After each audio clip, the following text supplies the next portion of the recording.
From the darkest corners of Tumblr comes a podcast where we take two of your favorite fictional characters, maybe we get them on the red carpet, because we're gonna find out, do we ship it? Hey guys, welcome back to the 81st annual Ships in the Night podcast. It's not at all accurate. We've been doing this for less than 2 years, but it's Oscar season, so everything must be annual.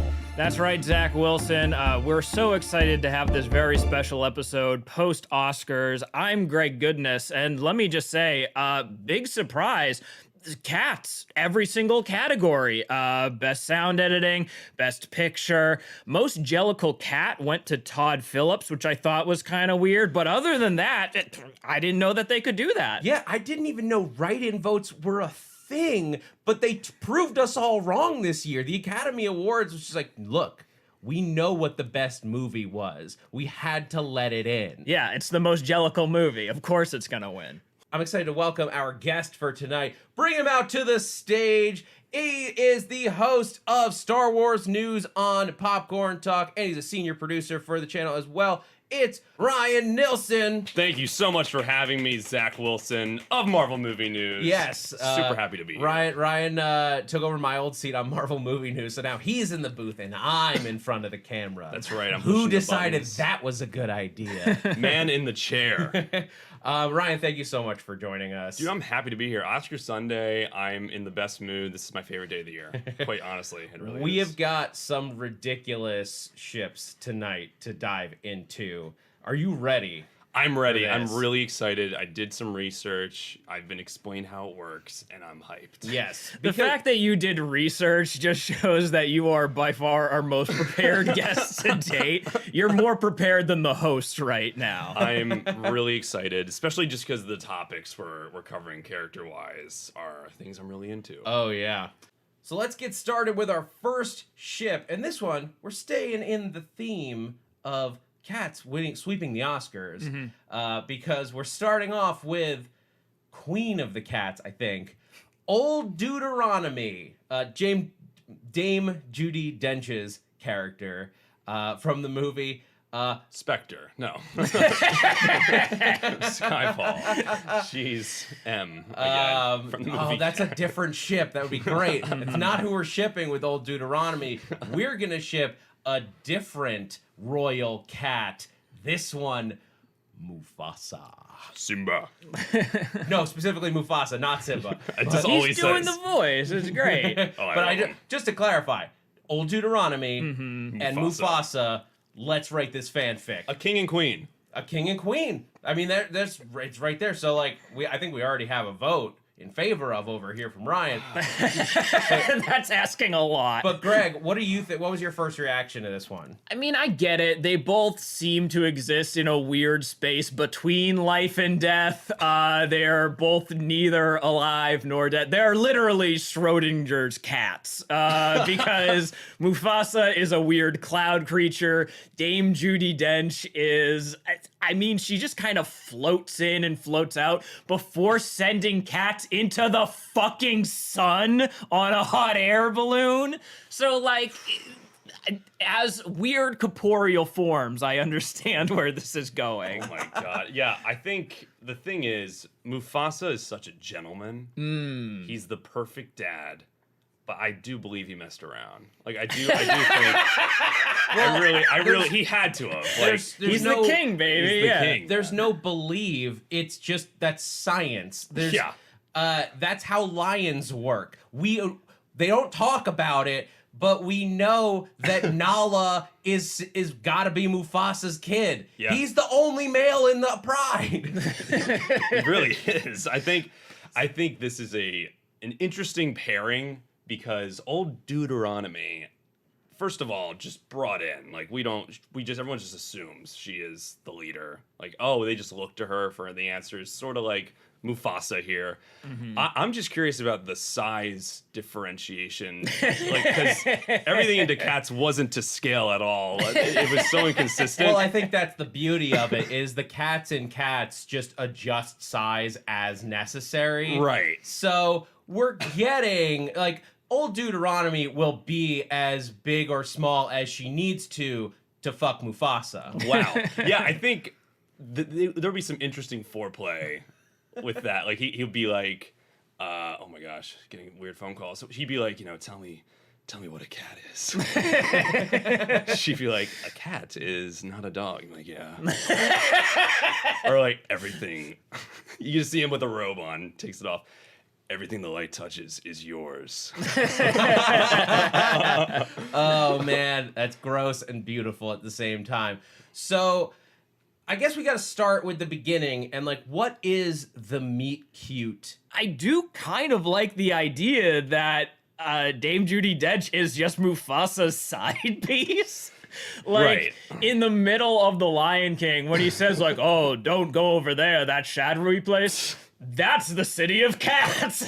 So in the Lion King animated show, they do eventually meet like humans out in the, like there's like they find humans out there. So maybe it's that Mufasa, like he went past the dark place. Yeah. And that's where this Paris London, maybe city is.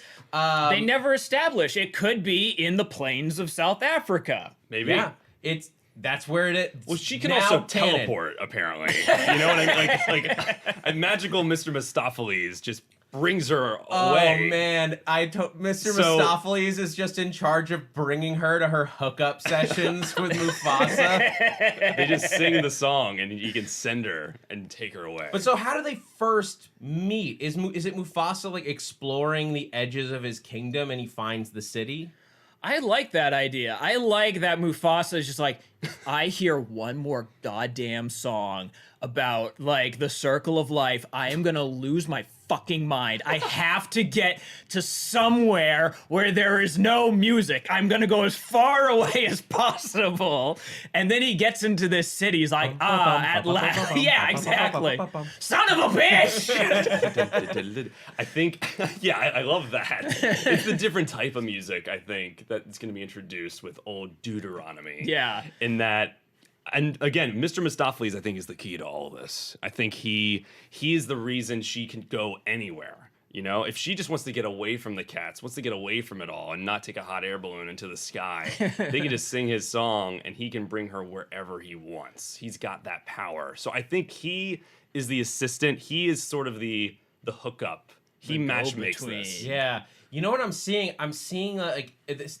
In my mind, this is a young Mufasa. This is like Prime. Yeah, this is like Mufasa in his prime, and he's like venturing out to like, I am king now. This is like when he first took over, and so he's maybe looking. He's trying to pick his queen at this point, and he meets. Maybe it's not old Deuteronomy yet. Maybe this is middle-aged Deuteronomy. Ooh. In Lion King half. You know how there was like Lion King 1.5, Lion King 2? This is the prequel. Yes, exactly. And like they just see each other, start circling each other, like rubbing up against. They start rubbing their faces, like sniffing each other's butts, like, and then they're just like a couple of cats. They're just going at it in an alleyway. They're both young and horny, or middle-aged and horny, depending on how long ago this was. She still has her CGI ring on, and he's like, "Are you taken?" No, and just disappears. But like, I think it's just I'm down to play. My husband knows about it. Oh, it's ethical non-monogamy. It's just really hot cat sex. Right. Yeah. Like the stuff they didn't show you in Cats the movie, but like really heavily hinted at. Loud purring. all the above. Like, I think he likes the cowardly lion look of her. I think there's certain physical attributes Old Deuteronomy has. I think Mufasa is very much into. Even the same tone of like the color of her hair and her fur is the same color as I think Mufasa's actual wife in The Lion King. So he has a type. Yeah, totally has a type. I mean, that's the thing. Old Deuteronomy kind of looks like a lion, so I see where Mufasa made the like, oh, this house cat must be a lion of some sort. Well, she's human size, Yeah. so like they're roughly the same. And with that giant ass coat, like Ooh. you Exactly. look exactly like a lion. But I think that only adds to the hotness after the fact. Is it's like a forbidden love then? I feel like she could be. She's probably a little timid at first. Like, I would never do this. And she's just like, Hakuna Matata. Let's do this. Let's get it. You only live once. Well, about that, I could send you into the sun. Enter the lion's den. I have something gross to say. Please. And I'm sorry for it. Yeah, I'm going to yeah. apologize to our listeners ahead of time. But at one point, old Deuteronomy is bent over, and Mufasa's like, which hole? And she goes, you got to make the jellicle choice. Jesus. Oh. No. So here's the fun part. That was so clean in terms of me stopping you guys. Easy to edit out if we decide to later. No, I'm gonna make you live in that decision. So these two just it's carnal, this relationship. But how does it last in terms of like the actual viability of them being together? Because they are both royalty. So I can see them having a sort of like, maybe this is two kingdoms coming together, the jungle and the city, and it's just an expanding kingdom. We just turned this into a shitty rom-com where it's like, he's the country boy, she's the city gal. I was seeing it more like Game of Thrones than that. Okay, yeah. Oh, I'm thinking more real life. I'm thinking this is Harry and Meghan, man. This is becoming royal. I think they had their little skirmish, and both Pride Rock and also the Cat's Kingdom weren't really comfortable with it. They were a little like, what's going on? And then, unlike Harry and Meghan, I think they just agreed, you know what? We're gonna go our separate ways. There starts to be a little too much controversy, like Scar's like riling up his very aggressive base. This is actually what pissed Scar off. You know how Scar got his scar? Old Deuteronomy. He walked in on them. Oh shit, yeah. Lore. You got to set up the lore. Oh man, does Scar work with help me out, Idris Elba's character? In Cats. In Cats. Okay. Well, he's the teleporting one, right? He can teleport, but then there's Mr. Mistopheles, who is the magic cat who can teleport old Deuteronomy. But then there's okay. he flicks and he's gone. Yeah, it's McCavity. McCavity. Old McCavity. Because he and Scar kind of have the same role. Oh, more or yeah. less as the like powerful but outside characters. So I think they're the ones who work to destroy this relationship that's going well. But they're like, if we just sow the right seeds, they'll never. I'm gonna even add in Ian McKellen there too. I think he's in the rafters, like, son of a bitch. Like, he's this Mufasa guy, and that's how McCavity and them kind of become a little acquainted. Oh yeah, maybe they had just like, gone on like 2 dates, like old Deuteronomy and Ian McKellen's character. I'm sorry, we can't keep track of all the cats' and then names this king here. comes in. But yeah, and then he's like, but I loved you. I was like, I'm sorry. Have you heard the baritone in that lion's voice? Also, he's a lion. He's a lion in all the ways. Yeah, I feel like Ian McKellen is the Jim in this situation. He's just watching Pam be with Roy. He wishes it could happen, but right now it's just not. It's not the time or place. But yeah, I like the idea of him working with McCavity and them kind of. They're filing a plot to get old Deuteronomy back to the Cat's Kingdom, and Scar and Co. Maybe Hyena's not entirely sure who's involved yet. I think that's where the stigma against the Hyenas even might have come from, because they ripped him away from his true love. Now he hates that land. Yeah, no, I totally see it, is that these two are going hot and heavy. They're like partying and having a good time. Mufasa, as you said, has like publicly announced, like, it's time for me to step away from Pride Rock. I'm gonna focus on doing catnip with Taylor Swift. Who's gonna lead? And then, yeah, exactly. It creates a fucking power vacuum within both of these universes. Now Scar is coming at Pride Rock, and fucking not Mistopheles, the bad cat, Idris Elba. McCavity is coming at fucking now I can be the cat that shoots into the sun. And it's like, oh shit. we can't continue this relationship because back home we have responsibilities that go beyond our animal instincts. Oh, I think the economy at Pride Rock, like tanking. I think it's going so far down. Again, just establishing more Lion King lore. That's where Scar comes from with like, we need to be prepared because anything could happen to that king seat. I'm in favor of strong borders between the Pride Rock Everyone's like, and "Where's the Cat's Mufasa?" Kingdom. Yeah. Oh, gosh, yeah, Make the Pride politics. Rock great again.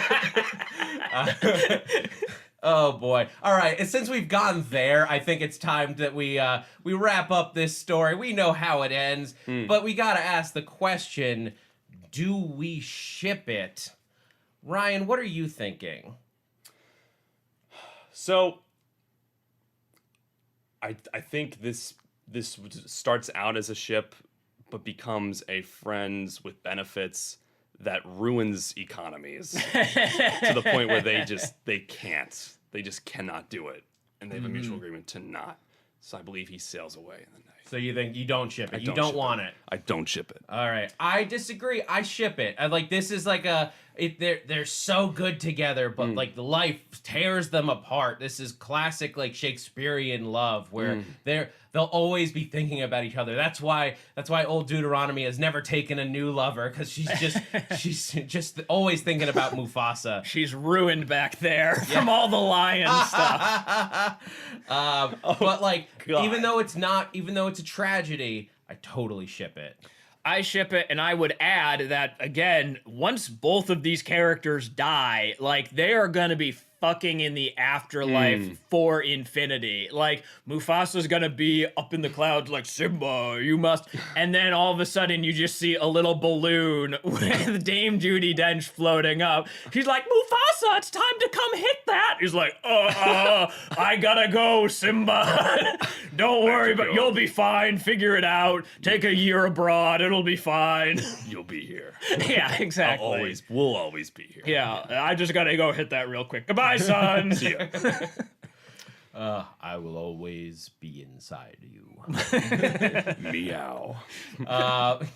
Oh god, that's the greatest moment in Cats, is when Idris Elba says meow and then he bamfs out. All right, we've done that ship. We've said horrifying things that we can never take back, mostly me. We're gonna take a quick break, question our life choices, and be right back with our next ship.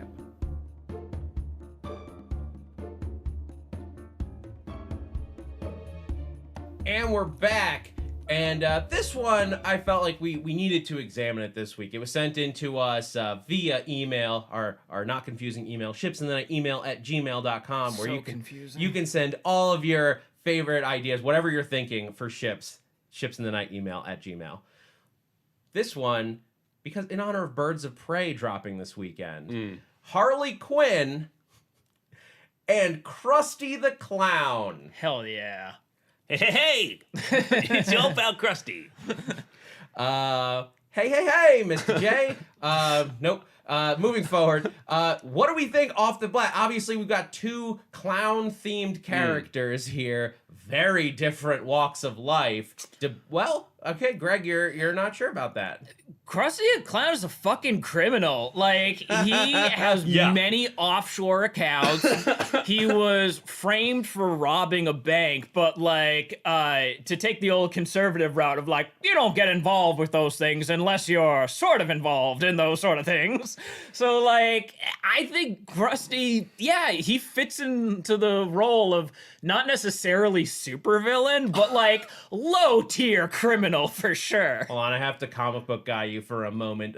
Excuse me, that was a season 1 episode in which Krusty the Clown was framed for robbing a quickie mart and not a bank. Thank you. That was good. Has he been arrested multiple times? Krusty? Oh yeah. The FBI has arrested him. Because I've watched my fair amount of Simpsons. Is my dad's favorite show, and I just remember he is a character. I mean, what's so great about The Simpsons is, like, they're all just such great characters. And every time they come on screen, you're like, what's going to happen here? Like, this could go any direction, especially with him. But they had, like, really great storylines, I feel like, with Krusty.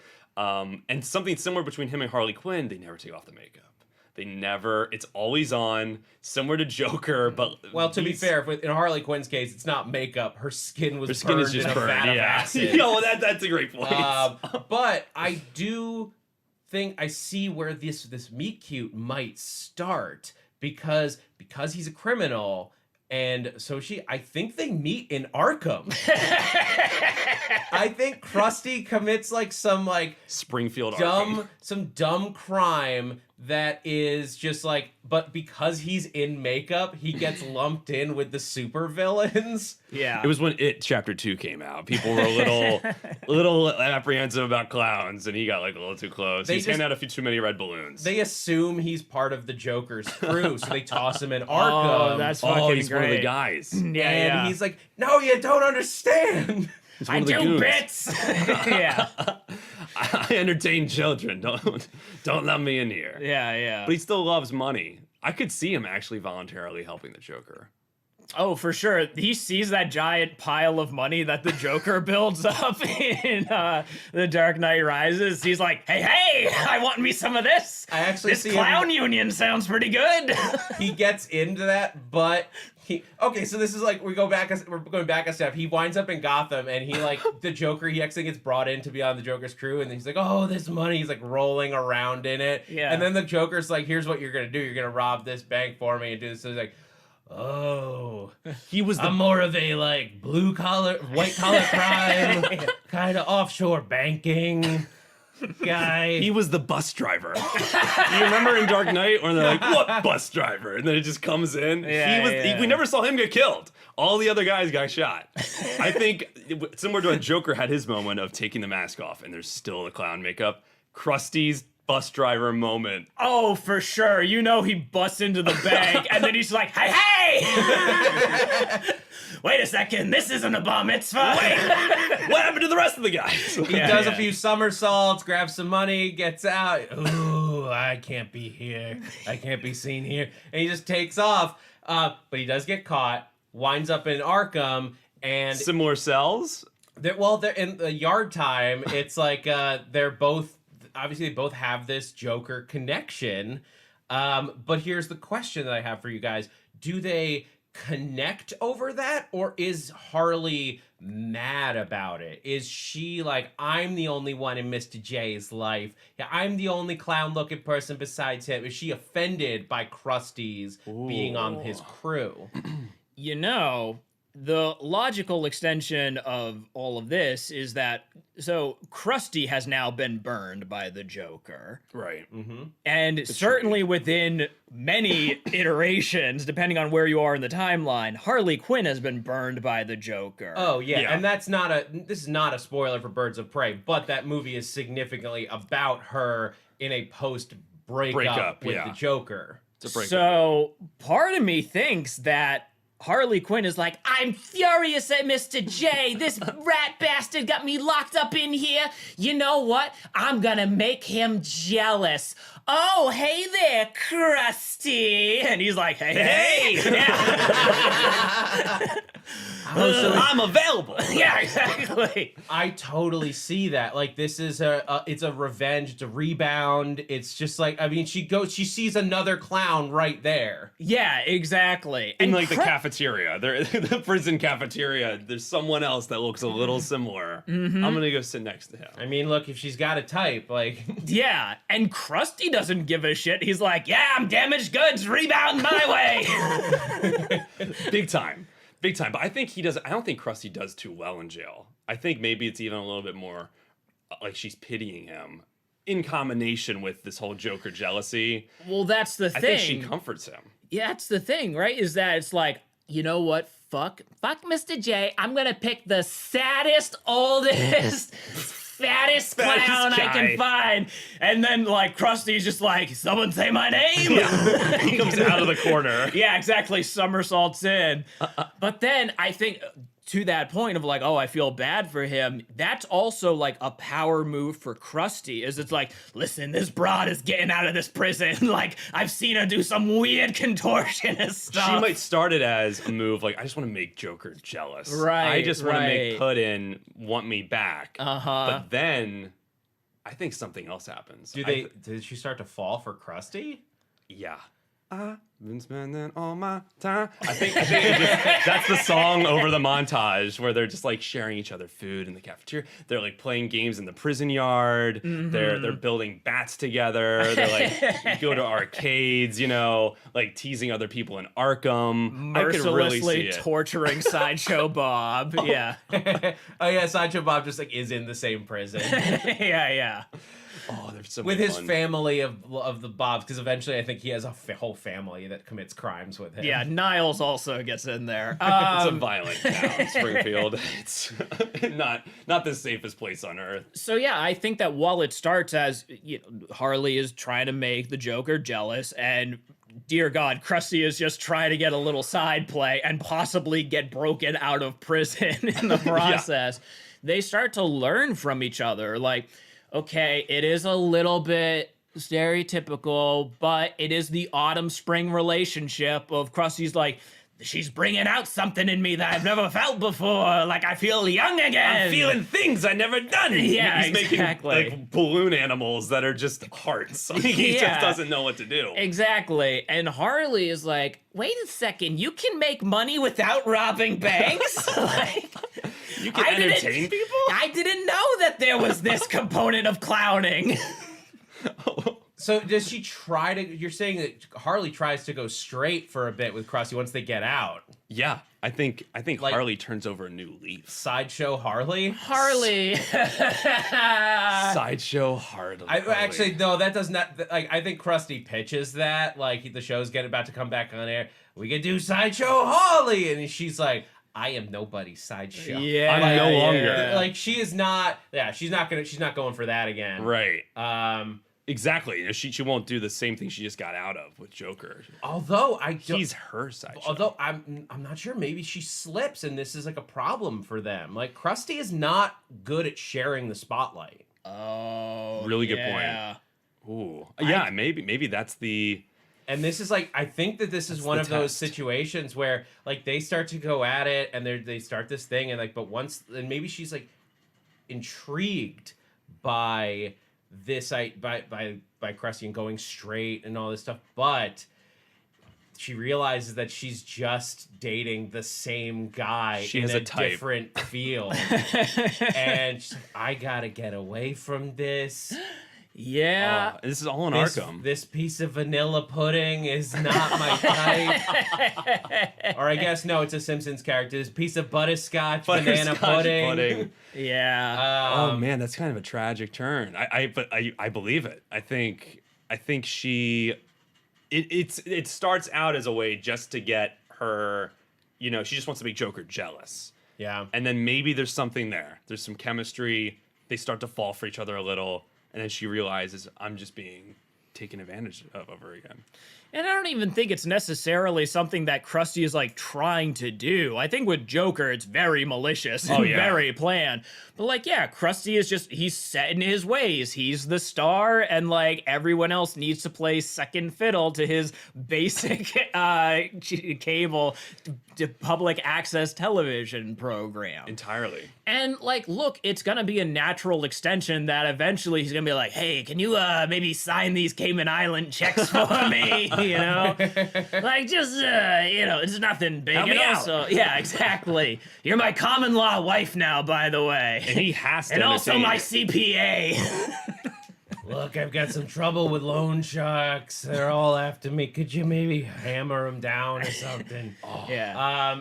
But yeah, like, look, I see there's a great montage of them when they start dating, where totally. like Krusty's like getting in trouble at the track, and she's beating people up for him, and like all this stuff. It's very sweet. But ultimately, I think that it's just he's not the right type for her. Krusty's not nearly chaotic enough for Harley Quinn. Like, she's gonna very quickly need that chaos in her life. Right. I've got a monkey. What more chaos do you need? she needs, I think, the planned chaos that you get with Joker. Like, it doesn't seem planned, but somehow there's all part of the plan. Yeah, yeah. I think Krusty is just. Hold on, you have to do it in the voice, by the way. I think Krusty. No, wrong voice. Oh, you mean Heath? It's all part of the plan. Yeah, there you go. We're combining so many different canons. So many Jokers together. Yeah, we got Rockstar Joker, Heath Joker. I think that could be the issue. They're just two pieces that don't fit. Yeah, and like, look, this is not going to be like an amicable split. This is going to end with Ugly. Krusty's like convertible, like in a ditch somewhere, or like in the Springfield Gorge. But it's still like they both had their fun, and Krusty's out of jail now. Out of Arkham. He's picking up trash. Like, he's still doing some hours. Yeah, I think that the turn is quick. Like, they're just two people that are still pretty chaotic. They're not as chaotic as each other. I don't think they're on the same level there, but that's the problem. Is I think they could even have like the best date night ever. First night out of Arkham. Oh yeah, no. But on the drive home, that montage is for sure. Something it's picture happens. perfect Simpsons. Yeah. But then, yeah, eventually the end of this relationship is Krusty like strapped to a chair with dynamite around his waist. He's like, still not worse than my breakup with Greta Garbo. Hey, hey! Like, I can see where the connection goes there, because Krusty's kind of like neutral evil kind of thing. But Harley Quinn is like full on chaotic evil. Right. Even when she turns like mildly towards the like good, she's really just like chaotic neutral at that point. She like, if like, she needs to be with people who understand and not only respect but can match the chaos that is the inside of Harley Quinn's brain. Right. And if you don't believe that she is just pure chaos, go see Birds of Prey. Definitely. It's so much fun. It's nonsense. We purely no spoilers here, but go check it out if you can. Any final thoughts on Harley Quinn and Krusty the Clown? I honestly, final thought, I think that it could work really well for a bit, like a moment. Long term, I do think that those differences are going to pop up. I think it's going to separate them, and I think it's going to be quick. Like, it's not over time they start to see the cracks, and it's a long, tumultuous breakup. I think it's this was amazing, and then the differences, the chaos, the out of nowhere he wants her to sign checks, out of nowhere she wants to just like rob a bank, and he's not necessarily down for it. I think there's some extremes that could happen and just turn each other off immediately. So then, do you ship it? Are you allowed to ship for a few weeks? Yeah, I ship it for a few weeks. Hell yeah, I ship it as well. Yeah, I ship it if only because, like, this is, I think, a pretty good episode of The Simpsons. Yeah. Like, maybe not, like, A tier, but, like, this is, like, in one of the season, like, 20 plus. Totally. When, we've seen this storyline before of Krusty going out and, like, dating and, like, trying to hook up and find love. Like, this is a solid AV Club B episode of The Simpsons. Yeah, and it's the perfect one. Margot Robbie guest stars on The Simpsons, and Harley Quinn dates Krusty. I totally see it. Yeah, and look, even if it's not something that is the ultimate end-all, be-all, I think something that we return to a lot whenever we do ship characters on this show is, like, it's good for both of them. Like, Harley Quinn is able to sort of move on from the Joker and maybe learn something about herself. And Krusty at least gets a brief moment of joy in his continually dark and horrifying existence. Well, this made me laugh at the very least. Exactly. Which is really all you want from a pair of clowns. So let's take another quick break, and when we come back, we're going to open the doors on our matchmaking service because Ryan has a single from fiction that we need to find love for. Stick around.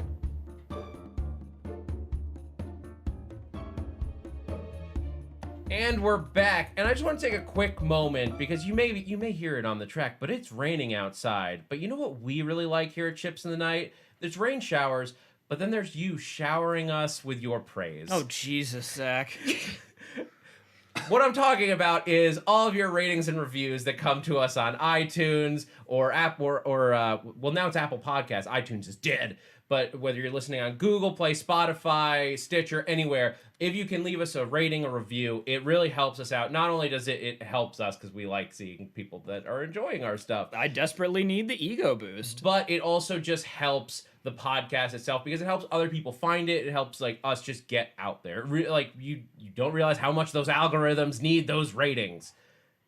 But now let's open up the matchmaker service. Now that we've done that quick call to action. Sign just flipped around. We are open, baby. Oh, yeah. So, Ryan, we hear that you have a single man that you are looking to help find love. That's right, Zach. I got my friend.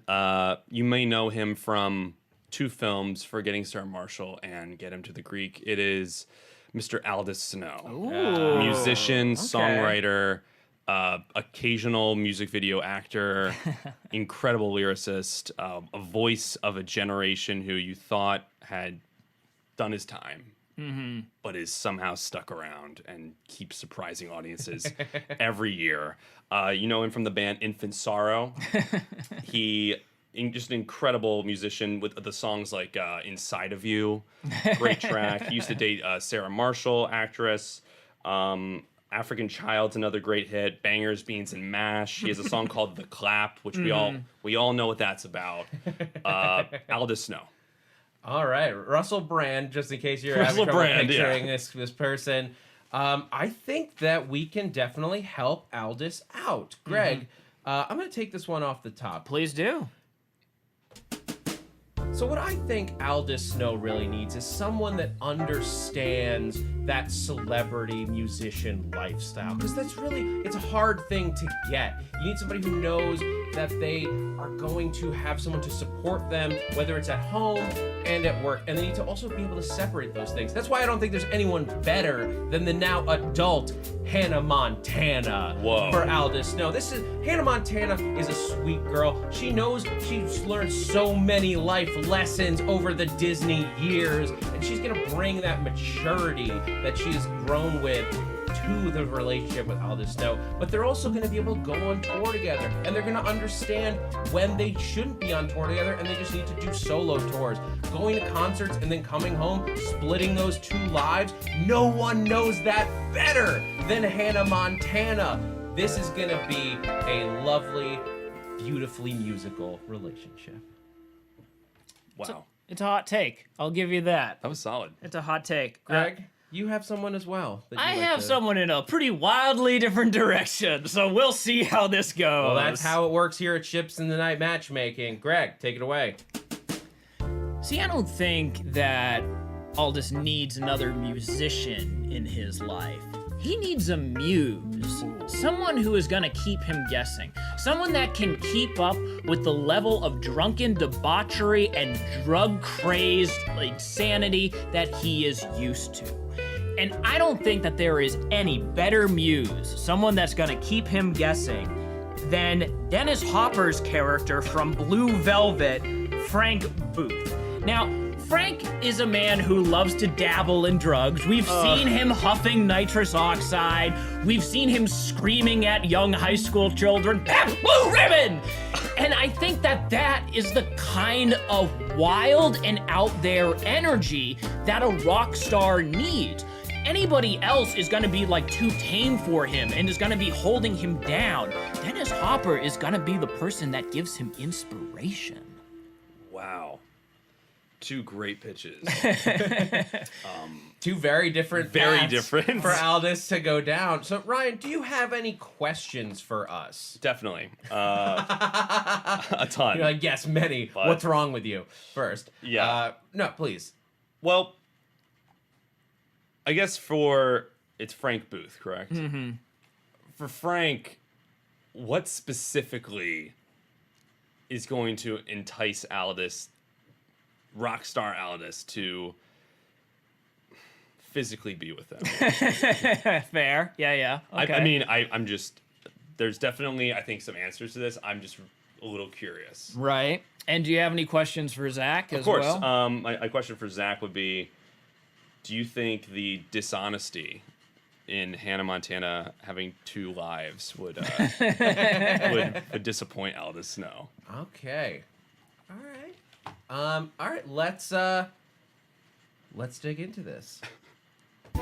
So here's the thing. I think that dishonesty is something that, yeah, maybe Hannah Montana needs to grow from, but I think Aldous can bring his experience with this life, because he's lived out in the open for so long. He's lived his own like version of a double life with like so much drugs behind the scenes, and he's gonna sort of help guide her through that. And that the fact that they'll be able to lean on each other and learn from each other, that's a healthy relationship. They're not perfect. They're not gonna have the day one perfect compatibility, but they're gonna grow together. I have a hot take as well. Oh boy, Greg. Oh, here we go. Take it away. Listen, Aldous is a trailblazer. And right now, what's the hottest thing in Hollywood? It's like men hooking up with older women. That's like groundbreaking and pioneering, right?